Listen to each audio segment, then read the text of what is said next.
నమస్కారం NSTV news కి స్వాగతం. నా పేరు సంధ్య. ముందుగా వార్తల్లోని ముఖ్యాంశాలు.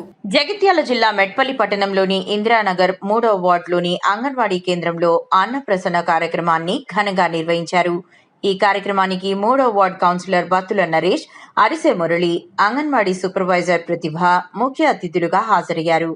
ఈ సందర్భంగా సూపర్వైజర్ ప్రతిభ మాట్లాడుతూ ప్రసవం అనంతరం తల్లి బిడ్డకు గంటలోపే ముర్రిపాలు పట్టించాలని సూచించారు. ముర్రిపాలు బిడ్డకు తొలి టీకా లాంటివని, వాటి ద్వారా శిశువుకు వ్యాధి నిరోధక శక్తి పెరుగుతుందని తెలిపారు. పసుపు రంగులో ఉంటాయి. వాటిని ముర్రిపాలు అంటారు. ఈ ముర్రిపాలని బిడ్డ పుట్టిన గంటలోపే పట్టించడం వలన బిడ్డకు వ్యాధి నిరోధక శక్తి అనేది పెరుగుతుంది.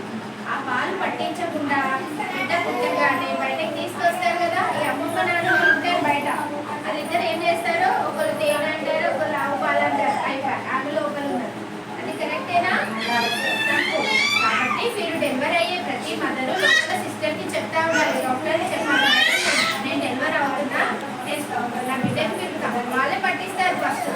కాబట్టి గంటలోకి వచ్చే పాలని మురుపాలు పట్టించండి మేడం అని మీరు చెప్పండి. బయటకు రాగానే మళ్ళీ ఒక 1 hour తర్వాత మదర్ కాస్త రిలాక్స్ అవుతుంది. అప్పుడు బిడ్డకి మళ్ళీ పాలు పట్టిస్తాం. గంటలోపు పాలు పట్టించాం, అయిపోయింది. ఇక మళ్ళీ బిడ్డను అక్కడ పడుకోబెట్టి మనం ఇక్కడ పడుకుంటే పాల ఉత్పత్తి అనేది రాదు. బిడ్డ పుట్టిన గంటలోపు పాలు ఇచ్చాము, దాని